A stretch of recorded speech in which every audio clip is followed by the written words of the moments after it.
sun. Will you open your eyes? It's a wonder what you'll find with an open mind. You may be surprised. Yeah, gotta get away from this illusion for the sake of the world. This delusion, it's gotta go.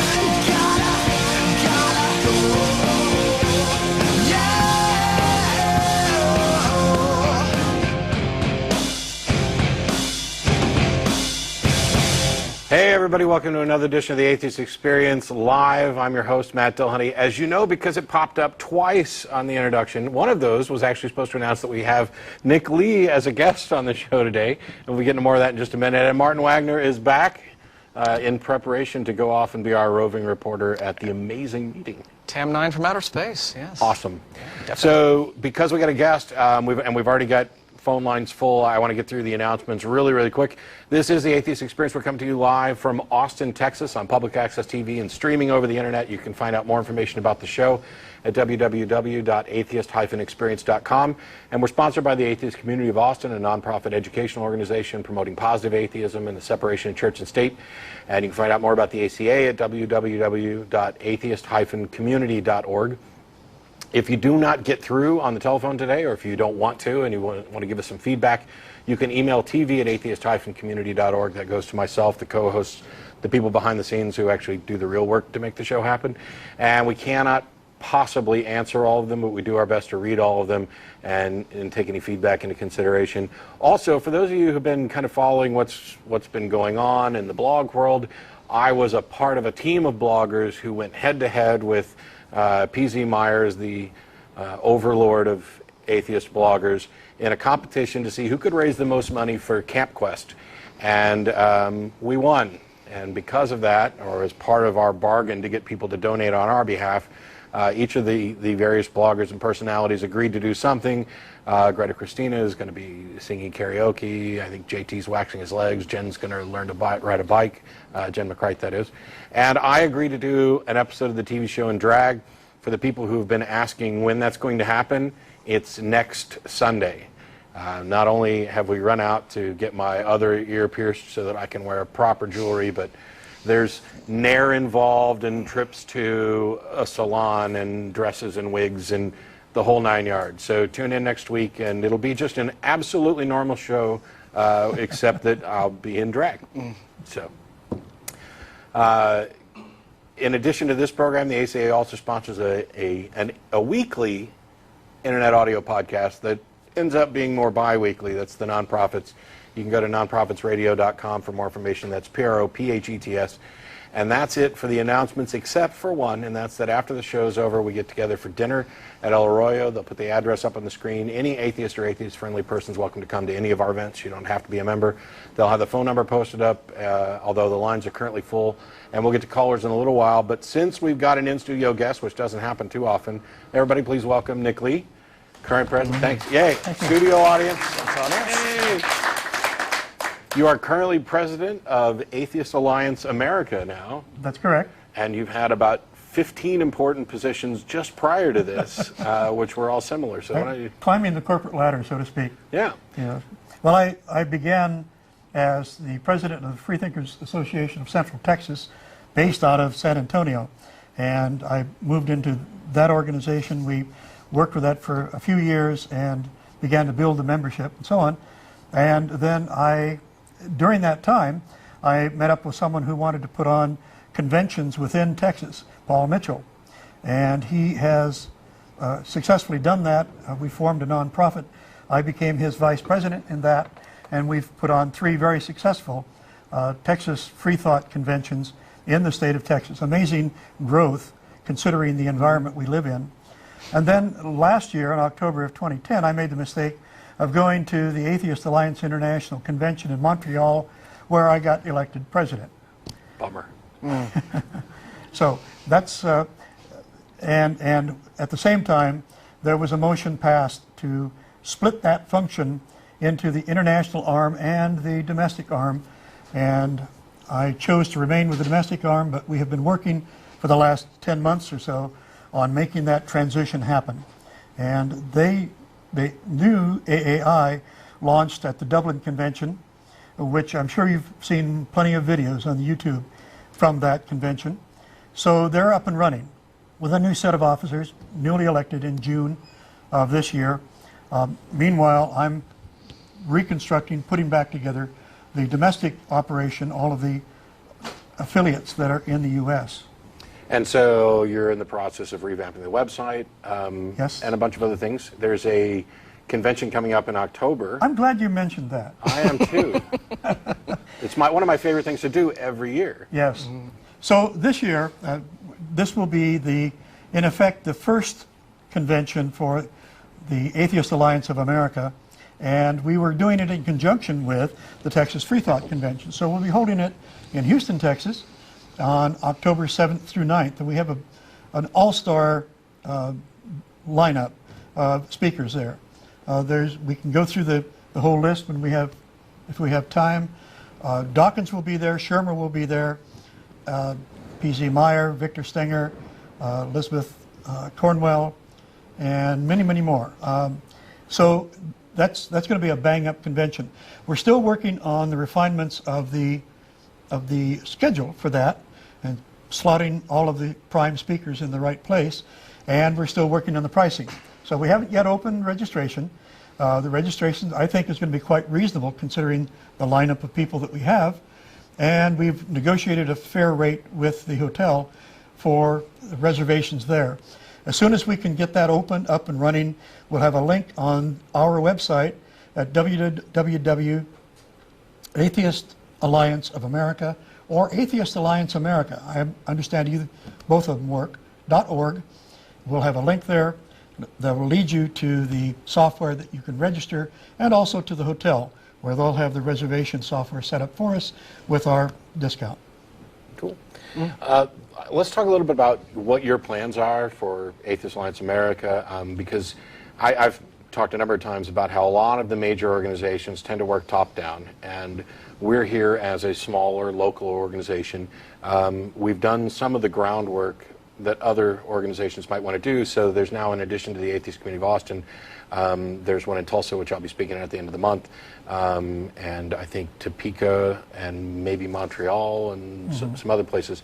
So we had kind of stumbled across this idea of kind of working ground up. And we're associated with a number of organizations, including Atheist Alliance America, American Atheists, Secular Coalition for America, and everything else. What are your plans for AAA going forward as far as working with local organizations and groups? I really want to follow through on what our original intent was. When the Atheist Alliance, period, was first formed in 1991, that was the intent. It was a democratic organization. It was an umbrella organization of local groups. And it was driven from the bottom up as a democratic organization.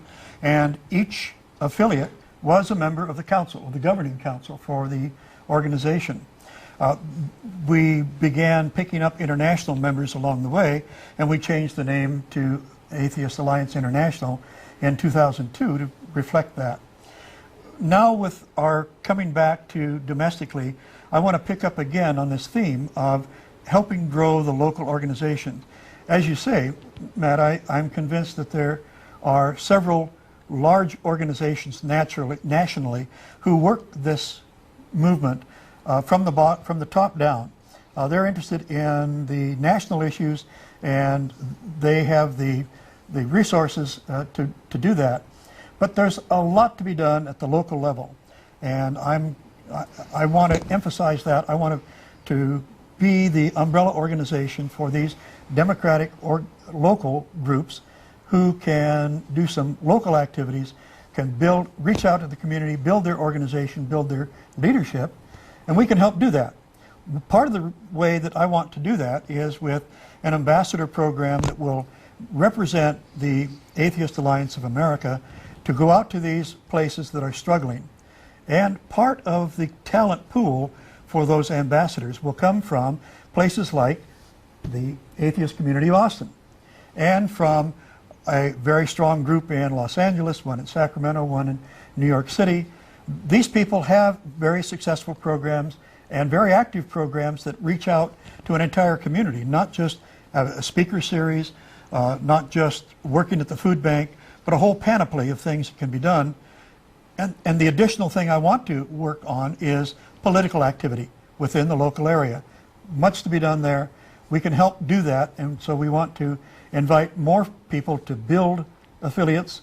We want to help them build. We want to draw on the talent of the existing affiliate associated people into this to help these other organizations grow and build their local activities.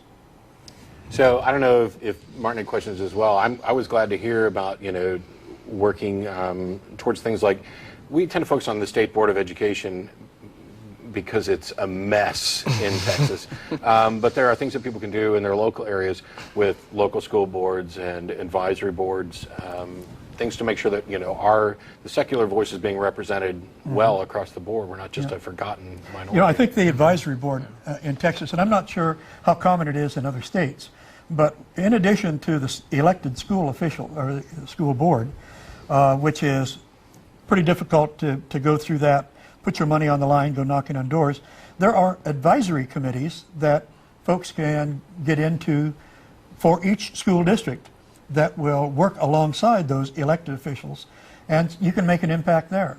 That's one area that we can have an impact on education. We're all concerned about the impact, the negative impact on science education that the religious right has been able to get at because they've been working for 30 years from the ground up in local organizations. So we hope to be able to counter that. That's one area that can be done in the local community.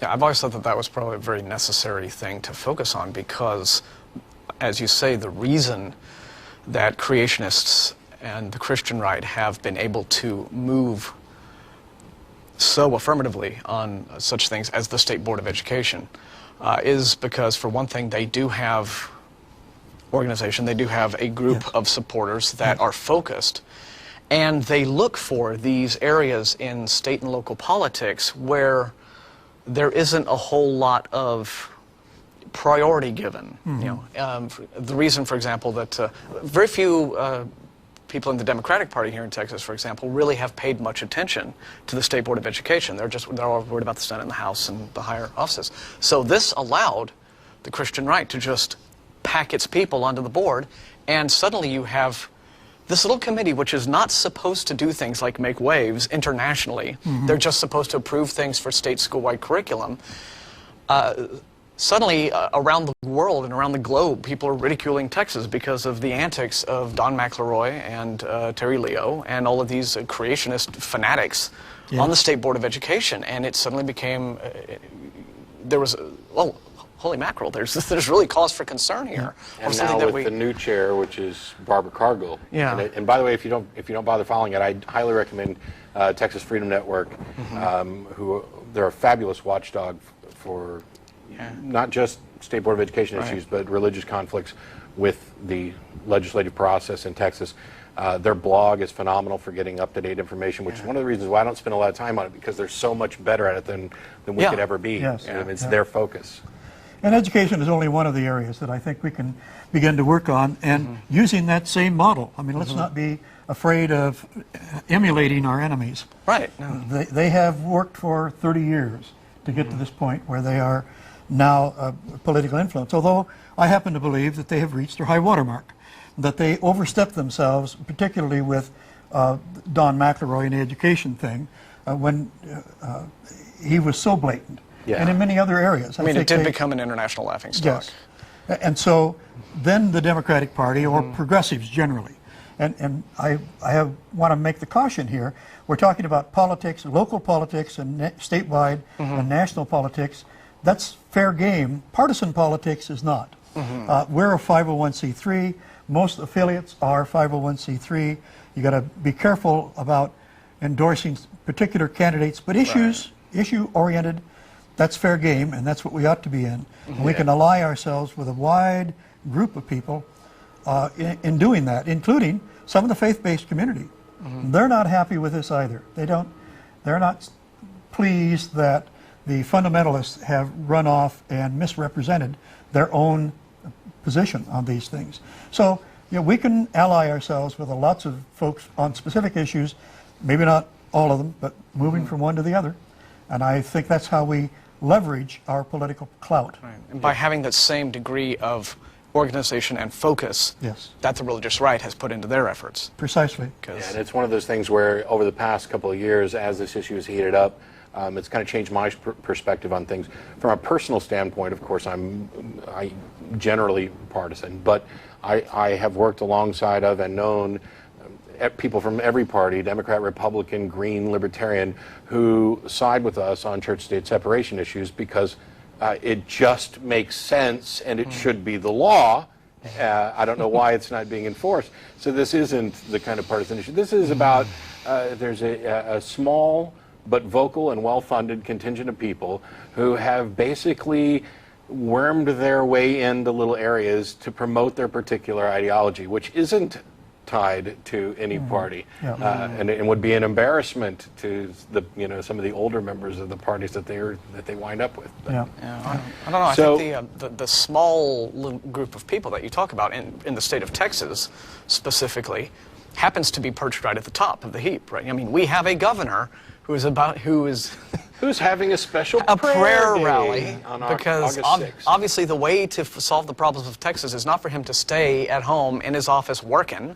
It's to rent out a stadium. Well, and I throw think a big if you prayer failed that rally. many times, maybe there is some justification in turning it over to God. See, that's my worry. I mean, I know I would love to believe you that they have hit their high water mark, but I think that for some reason Texas just seems to be coated in Teflon when it comes to just, people calling the state out on this raving idiocy, and yet you have Rick Perry that is just seems to be this unstoppable juggernaut of idiocy, But hey, it's a big prayer meeting.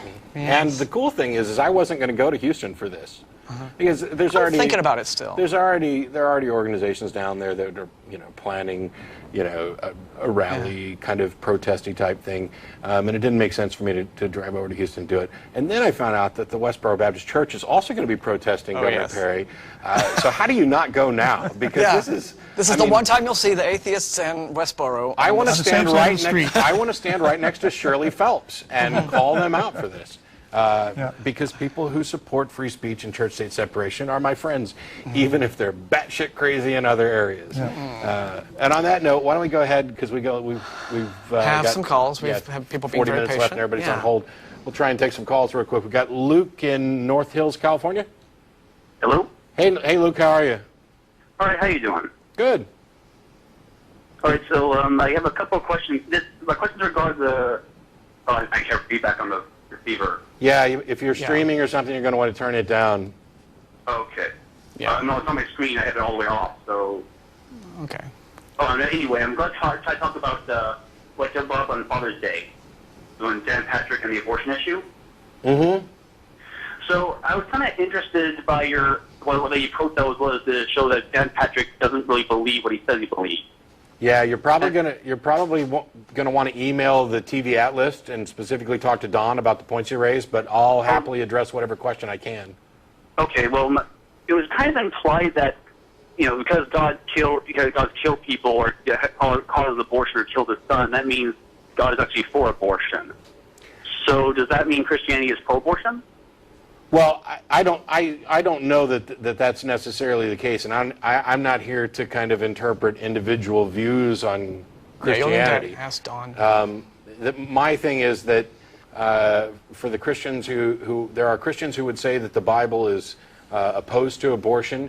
I think they are on incredibly flimsy grounds, and quite frankly, it doesn't matter to me what the Bible says, but it does to them. And when they tend to make their argument, I think it's on flimsy grounds, because there are other Christians who would argue that the Bible doesn't explicitly say anything in opposition to abortion. And as Don pointed out, if you look at the story of the Jewish and Christian God as if it were true, you have a God who supposedly specifically instructed people to run around slaughtering anybody who wasn't part of God's chosen group. And there's passages in there that talk about, running the pregnant women through with a sword.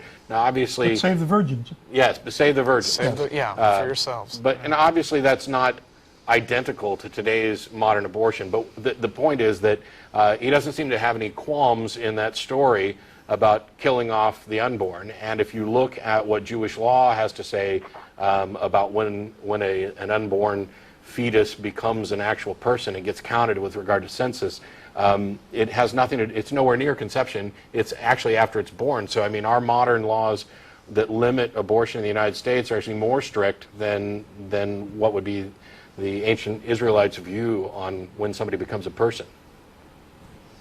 So basically, Christianity doesn't have a view on abortion.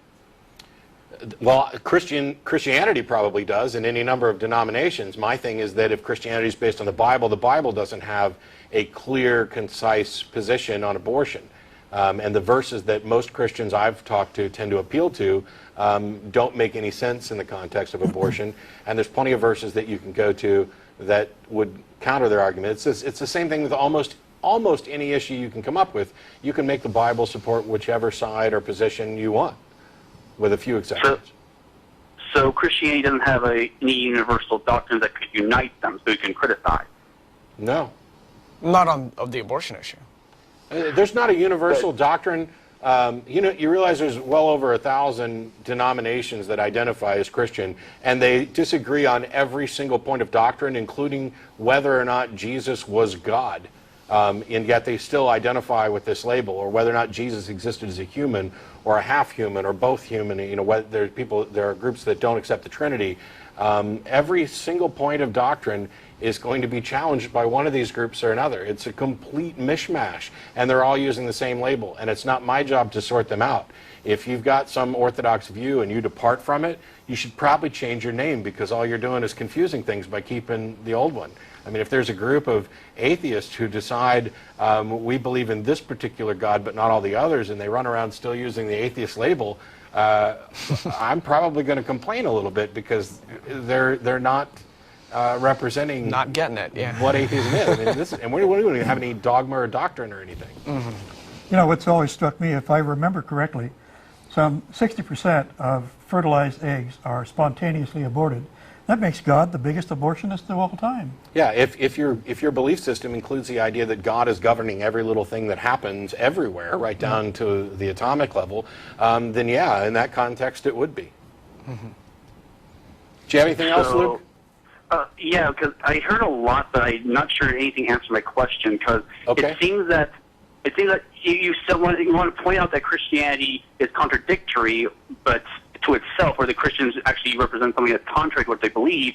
But you say there's no actual doctrine that Christians can be identified with. Well, Christianity isn't one thing. That's my point. It's many different things to many different people. There's confusion over that label. So if you're really looking for an answer, you're going to have to refine it a little further, because I can tell you that the Southern Baptist Convention, as a segment of the Christian population, have as their church's organizational doctrine an issue about when life begins, and they are therefore in opposition to abortion. But since Christianity doesn't have any unified doctrine, how can you criticize them? Well, I criticize them because they're wrong, and because they're silly, because they're making appeals to a book, which nobody should care what the book has to say. And I would criticize the fact that they're running around saying many conflicting things while all adopting the same label in the same book and pointing at each other going, no, no, no, you're not the true Christian, I am. To me, it's just kind of absurd, because when we're talking about whether or not something is morally correct or not, I have no interest at all in what any old book or any old people or any old God has to say.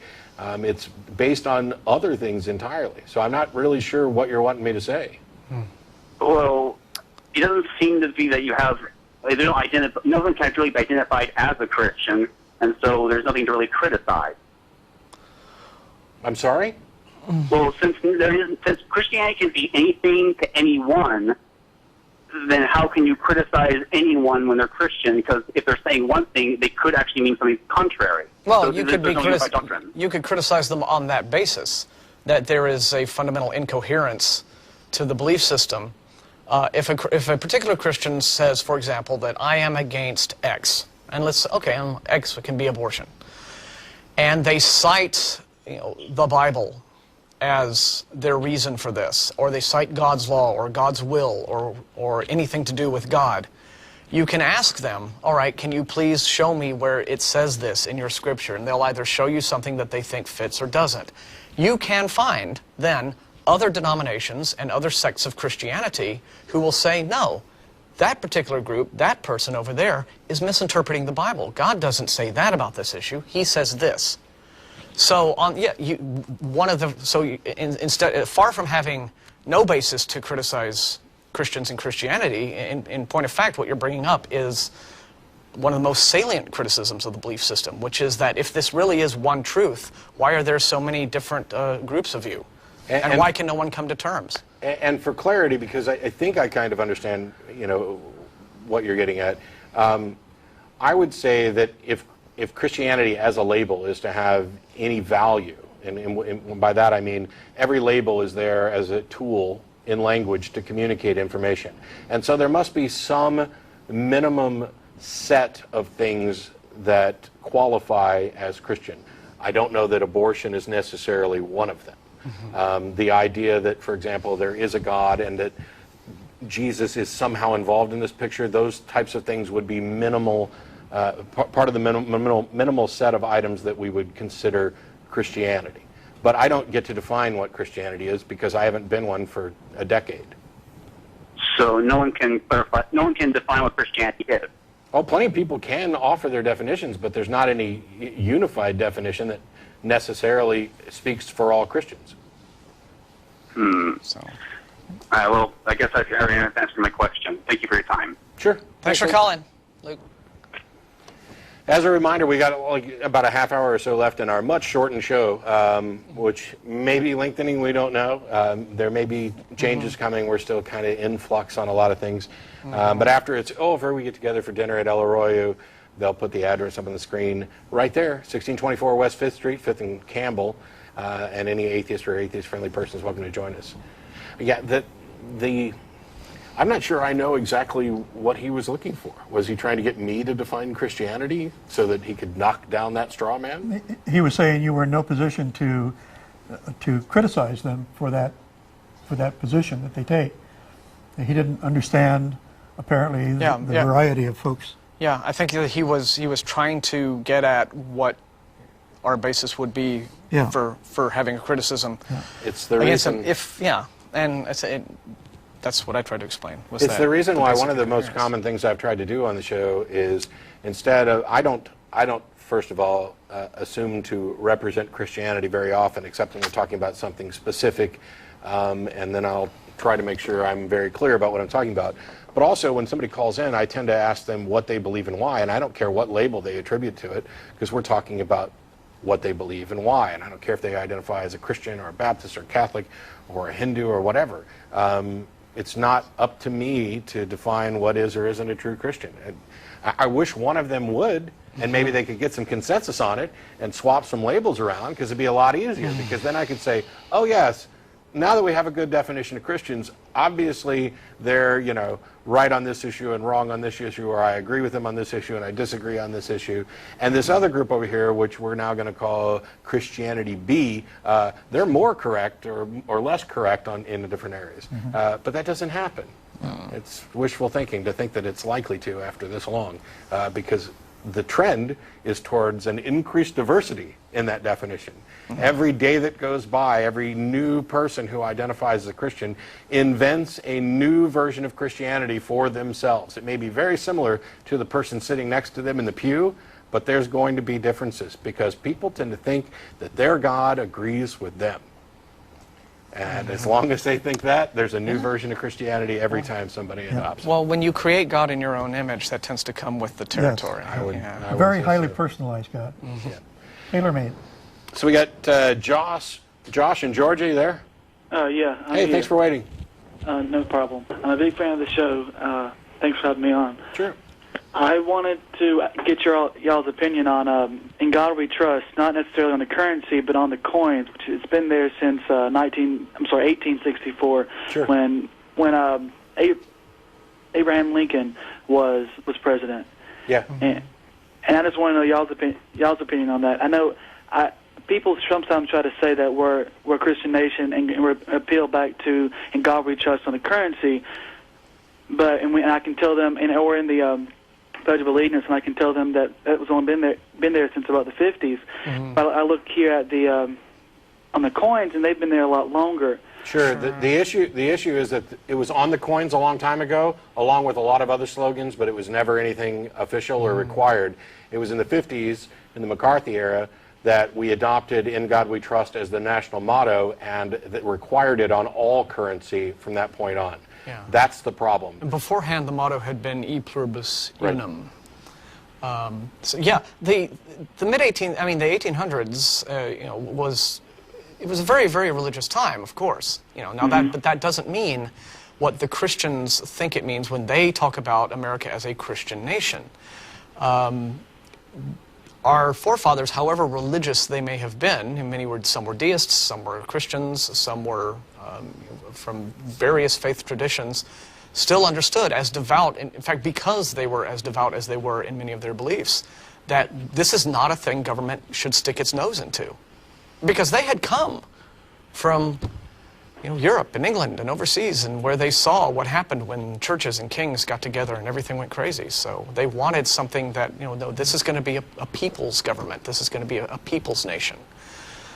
Okay. So, but it didn't mean that they necessarily objected to, they talked about God all the time, right? They all had their own beliefs, but they did not think that, but they didn't believe in theocracy for America. Yeah, if you're talking to somebody who's actually making the argument that this is a Christian nation because it says "In God We Trust" on our money, you're talking to somebody who doesn't have the first clue what they're talking about, because it didn't occur on all currency until the 50s, and even if it did occur on coins in the 1800s, that wasn't when our nation was founded, and it doesn't matter in any respect what individuals did afterwards. It may or may not have been constitutional. The Constitution is godless, explicitly so. The only mention of a god or religion outside of the tradition of putting the date, in the year of our Lord, whatever, is an explicit provision that no religious test will ever be required for any public office or trust. And in the amendments, the very first one is the one that guarantees not only the religious liberty that we all make use of by not believing, but also ensuring that the government cannot do anything that is an endorsement of religion, that establishes a preferred religion, that religion and irreligion have to be treated identically. It should be a hands-off process, and you can go back to quotes from Madison in particular, who explicitly said that the only valid interaction of the government with any religion was to settle disputes between religions that related to the public interest, when they're in conflict over a property that they both want, type thing. Other than that, it should be hands-off. It's a secular nation. Yeah. I agree with you. Yeah. Okay, thank you. And take a theist call. Goodbye. I'll try. Thanks, Josh. Thanks, Josh. Yeah. I think the first call was a theist call. He just didn't get the answer that he was hoping for, which I really wish he would have, because it would have been nice to kind of carry on that conversation a bit further. He should email in and ask done. Yeah, definitely. Hey, look who's calling me in the middle of the show. It's Paul Mitchell from the Texas Freethought Convention. Oh, don't take that call. I'm declining it because Paul and I can talk about it later. Let's, Jamie in Kingsport, how are you?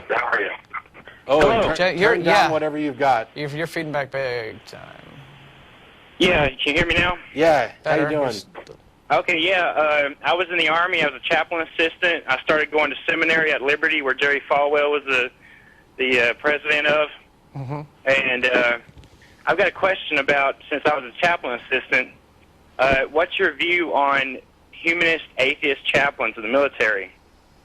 Nick, do you have a view on human atheist chaplains in there? That seems like an oxymoron to me. I think that there are humanist practitioners that can offer guidance and assistance. It's almost like a social work thing, which is in large part what pastors do when they talk about helping their flock with social problems, personal problems, that sort of thing. Much of it is non-religious based, and humanists can do that same thing without a reference to a higher power or a higher being that's going to solve all the problems for them. In that sense, then there probably should be an alternative for people who are non-believers, who just want somebody to go in and talk to in a quiet room someplace and complain about their commanding officers. But you know, the whole idea of having a religious representative there on our tax roll, I mean our tax dollars, to offer religious instruction to soldiers, it sticks in my craw from the very beginning, just as a basic separation of church and state thing. And yet it has a long history. We've been doing this since the Revolutionary War. The Revolutionary Army had chaplains in it, although in large part for a long time they were kind of volunteer type things. They agreed to come in and help these folks, help the soldiers over these issues, moral and ethical issues. But then at some point it got institutionalized, and our concern now is that in a large part the the chaplain corps has drawn from the religious fundamentalist right version of Christianity. They're not fully representative of the full panoply.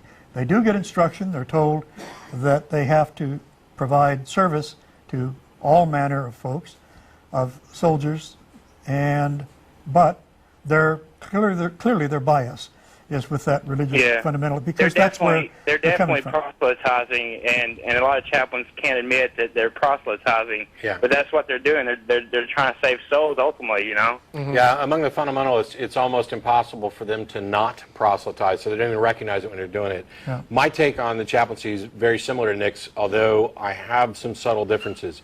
And one is, as long as we're operating a voluntary military, we have to provide all of the services to those people that they would normally get if we're sending them out away from home. And for religious people, I think we have an obligation to at least provide them the option of counseling with a religious member. However, since we offer religions this huge break of making them tax-free, I think they should go back to being voluntary and sponsored by churches. But I think the biggest issue that we have to address first is to seriously, dramatically reduce the scope of the chaplaincy so that they are dealing only with those people who specifically request them and only on issues that are related to that individual's religion. We need qualified, trained psychologists and counselors to deal with people and available to the people who would rather not go in and talk to a priest about what's going on. So the big like Billy Graham, I was part of the Franklin Graham Crusade as a counselor and all that. Several chaplain assistants were. So that kind of stuff out. Or Yes. And any requirement from anyone to any service member that they must attend a religious service, that has to end yesterday. That has to end even faster than don't ask, don't tell. Because you should never be able to... You've got this... The military is different, very different, because you have people who are in subordinate roles, who are expected to follow the instructions of the people superior to them automatically, without question, except, you know, when they're given orders that are illegal. Because lives depend on it, and you build this camaraderie, and I was in for 8.5 years. I loved it. I recommend it, especially for somebody who isn't sure what they're going to do and may not have the direction or the funds to do it. It provides a good opportunity to grow and learn things, but it's not, things don't operate the way they do in the regular civilian world. And as long as that's the case, you have to take extra steps to make sure that you are not explicitly or implicitly demanding that somebody attend religious services or possibly punishing them for not doing it. Because I knew guys... Extra cleaning. Yeah, I knew guys who got stuck cleaning the barracks because they didn't want to go to service. And so, of course, everybody ended up going to a church service, especially in boot camp, because who would rather clean the toilets? I mean, that has to end. And the first step in that is to dramatically reduce the scope of the chaplaincy and to add in secular counselors who are trained to deal with everybody. And those people can direct the religious people who want to speak to a religious counselor to the chaplaincy. There needs to be a front, like, firewall in front of the chaplaincy. Do you think it's uninformed atheists who think that religious chaplains should be removed completely out of the military? Like, no chaplains at all? like handle it with I just don't. different? I don't know.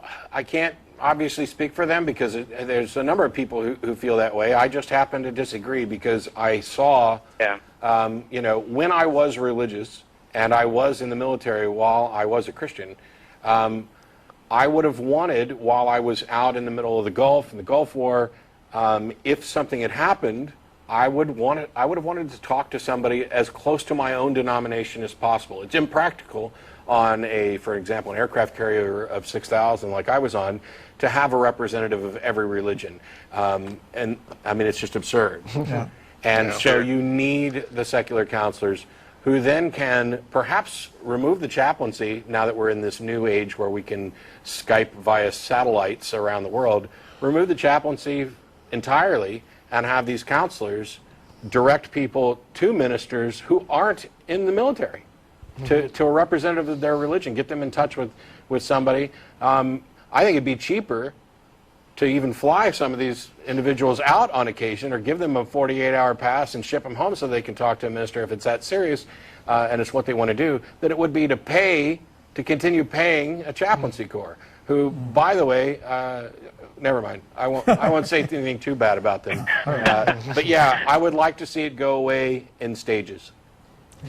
Okay. Well, yeah, like I said, I enjoy your show, and I became an atheist about 5 or 6 months ago while I was still in seminary, my first year. Yeah, that happens a lot. Fantastic. You got a good journey ahead of you. Hope you enjoy it. Yes, yes. Thanks a lot for calling. I'm looking forward, Matt, to seeing you dress drag. It's going to be hilarious. Yeah, well, I'm hoping it's not too funny because I should be hot. Thank you, Jamie. Thanks a lot for the call. Yep. All right. We've got Dan in New York. How are you? Hey guys, how you doing? Pretty well. All right. Actually, I just wanted to first say I'm a huge fan of you guys. Been watching for a little over 5 years now. You guys are doing great, and you know, I wish you guys nothing but success. Thanks. But here in New York, I actually teach a moral dilemmas class at the local university in Long Island. And I've recently turned on a lot of my students to your guys' show because I think that is actually a great show to actually receive these particular moral dilemmas, to have conversation in our class. I need to write this down because somebody else, they taught about us in their Sunday school class, so now our stuff's being taught in churches and universities around the world. Well, I think you guys are, you know, a great show to actually get these issues out there. I mean, whether it be religion or just morals and ethics in general, I think you guys are doing a great job. Thanks, Dan. Thank you. But what my question or maybe my statement would be, and maybe you guys could, you know, enlighten me with your thoughts. Teaching these young people, when we often come to these debates and conversations about religion or having to do with religion, it seems as though young people, as well as what I've come to believe, religious people, they don't have the ability to admit that they don't know, that it's so taboo for them to say, I don't know, that God is all-knowing, all-powerful. He knows. But why is it that we can't just say, I don't know? I don't know. There you go. At least you're able to admit that. But I'll go for And there's an example. I don't think this is unique to Christians.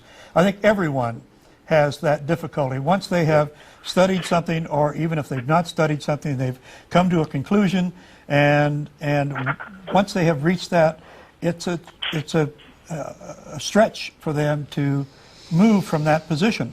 And everyone has to go through that process.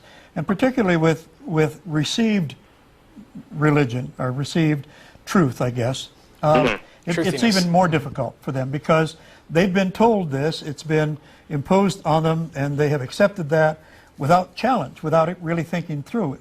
And that's why it's difficult for them to move. But I don't think that Christians as a whole have any less intellectual facilities than the population as a whole. They just don't exercise it.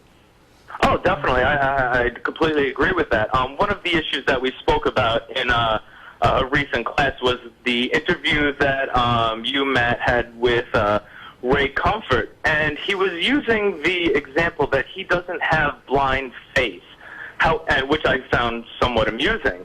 I'm sure you guys did as well.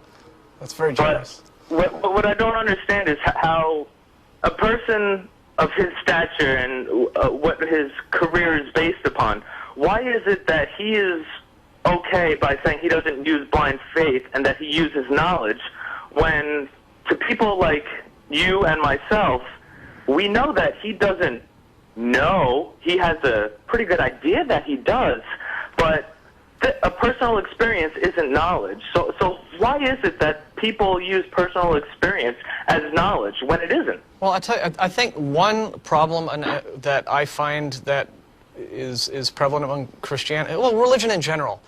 Religion does a very poor job of giving its adherents and its believers the proper intellectual tools to understand, like, how it is they know something, cognition, epistemology. How do you know what you really know? I don't think that religion, and particularly Christianity, and particularly if you are as arch-fundamentalist in your beliefs as someone like Ray Comfort is, you just haven't got the tools to understand, well, is this a fact? Is this simply something that I believe? Am I conflating my beliefs with facts? Am I mistaking my beliefs with facts? Am I saying knowledge when I really mean faith or hope? And that's what religion does. It can, religious faith is hope and desire mistaken for knowledge, and it's because the hope and desire is so strong that he finds it easy to make that conflation. And the problem with dogma and received information like this is that they are deliberately discouraging people from reaching out and learning something other than what they want them to know. And the further down the spectrum you get in terms of the fundamentalist groups, the stronger that feeling is. There are, at the other end of the spectrum, there are Reformed Jews who are perfectly rational folks, and they understand the mythology of the Bible. They just are approaching it more in terms of a cultural thing, and it's an ethical thing, a way to get along in the world, rather than accepting a dogma that they can't challenge. So those are very rational people. Down at the other extreme, they're discouraged from being rational. And two quick things on this subject. One, we already know that as soon as somebody publicly states a view of theirs, it cements it a little more firmly so that they are much more rigid and unlikely to change their mind, and much more likely to assert more knowledge than they have, or you're out there and now you're vulnerable. You've publicly stated you believe something, and when somebody challenges you, you're automatically defensive. The other thing is your question about personal experience and how it relates to knowledge. The reason this is a problem is because, by and large, in almost every other aspect of life, personal experience does end up becoming what we identify as knowledge. I saw this, and so you do an interpretation of your personal experience in consideration of all the other facts and information you have, and as long as it's consistent and you haven't identified any flaws, you kind of end up labeling that as knowledge, if not explicitly, then at least kind of colloquially, in the sense that I know this happened. So like this morning or today, Beth and I went for a drive in the car. This was a personal experience. I know that it happened. That happens the entire time that you're awake every day for your entire life. What you experience, by and large, becomes knowledge. And so when you experience something that's unusual, or when you experience something that somehow gets misattributed to a God or a Holy Spirit or anything like that, once you become convinced that you have attributed it correctly, it becomes indistinguishable from knowledge to the individual, and it takes a lot to overcome that. It wasn't easy for me to break through all that over the course of a couple of years, and there are plenty of people for which it would be harder. So, yeah.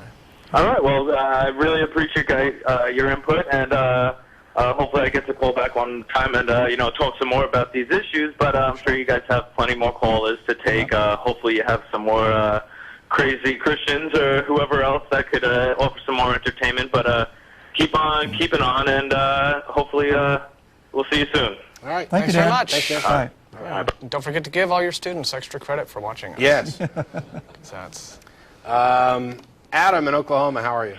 Hey, Matt, I'm doing all right. How are you? Good. You got a question for us? I do. I just wanted to get your opinion on something. I'm not a crazy Christian, sorry. Bye.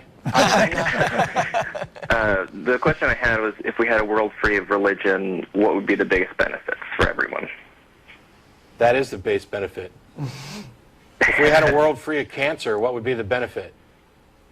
I can understand that, but I think the reason so many people cling to religion is they're afraid of what would happen if we didn't have it. So I think if they were able to hear it articulated well from someone like you, they could probably move past it. I know this being a little optimistic, but it would be a good start, I think. Possibly. Yeah. The thing is, atheism isn't an ism. It doesn't offer anybody anything. It's just a rejection of claims that aren't true. So, well, that was a good way to phrase it. A rejection of claims that you do not consider to be true. And in my case, it's because they haven't demonstrated any reason to think they might be. Yeah. So what benefit do we get out of atheism? In my case, my atheism is the result of skepticism, and that's the real benefit. That is the tool set that allows you to evaluate reality, to determine which things are likely to be true, which things are not likely to be true, so that you can believe as many true things and as few false things as possible. And that is, I'm sorry to say, its own reward. I was only half joking when I said, compared it to the elimination of cancer. But Adam, I think that if you're talking about trying to sell believers on the benefits of non-belief and accepting our worldview, part of it is they will lose their fear of the natural world. They will lose their fear of what's going to happen to them after they die. They will gain a greater self-confidence in what is their control of events around them. It's not driven by some snowy-haired white guy. Oh, wait a minute. Some invisible guy. Are you him? Some invisible guy in the sky that's coming down and throwing thunderbolts at them if they do something wrong. They lose that fear. They get free of all of those constrictions, restrictions that organized religion has placed upon them. It's not just a belief in God. It's all of the accoutrements that come with that, with structured religions that say you can do this, you cannot do this, you cannot eat pork, you can't sell liquor on Sunday, all those dumb things. That's the freedom that you would get if we did not have religion in the world. Yeah, and of course, and the way in which religion has developed, particularly in our Western culture, right? I mean, there are a lot of religions out there, if you want to look at them, perfectly benign, right? I mean, people, nature-worshipping pagans or what have you, and they just, that's fine. But I know what you're getting at, which is one thing that religion does do very well. It doesn't necessarily do it with facts or honesty or truth, but it does, on an emotional level, is that it helps people manage really basic insecurities that we all have about life. Right. Why are we here? Where did I come from? What happens when I die? Is death going to be scary? Is it, all of these things, the big unknowns. As long as there are unknowns, and there will always be unknowns, there's going to be, I think, the God that people want to plug into those gaps that are the unknowns. And it's a way of putting a human face on the universe to make the universe a little less vast and empty and cold and scary and lonely. And so one thing, so it's difficult, and it's a common question I think we get is, as unbelievers is like, but aren't you afraid of this, that, or the other? Yeah. Doesn't it, aren't we just racked with existential angst all day in and day out? No. And it's, but it is something that, you have to, it takes work. Well, and the specific fear that Adam brought up was this fear of what would happen to the world we live in without religion. And to me, that is absolutely the religion as a crutch argument. Which isn't true for everybody. There's not everybody is religious because they fear what life would be like without it. But for those who are, I think that is absolutely a demonstration of a crutch, because I'm afraid to stop relying on this because I'm worried about what might happen if I don't. And in that case, I'd tell them to look around at all of the other people who have given it up, who are doing just fine, who are not running around raping and killing and burning things down and trying to destroy everything. We love the exact same things that they do. We enjoy the same pleasures and benefits in life, with some additional benefits of relieving ourselves of the angst that both of these guys mentioned. Yeah, but of course, you know, religions, I think, teach you to have that angst, right? I mean, they invent the problem. Yes. You know, you're a horrible, evil sinner. You were born into sin, and you're corrupt, and then they offer themselves as the solution. It's a very insidious thing that particularly the Christian religion does, is that it is all about beating down the self-esteem of the individual believer in order to reconstruct it in such a way that now the belief is at the center of the newly rebuilt self-esteem. So then that if it goes, everything else goes. And so that's why Christians are like, uh-oh, if I don't have this, I have nothing, because they have been taught that. And that's a hard bit of programming to undo. And actually, we've got like a minute and some change or so before I have to stop this. So I'm going to go and let you go and try to get one more call in. Thanks a lot, Adam. Thank you. Thanks a lot, guys. Sure. It's kind of along the same lines. Jeff in Honolulu, how are you?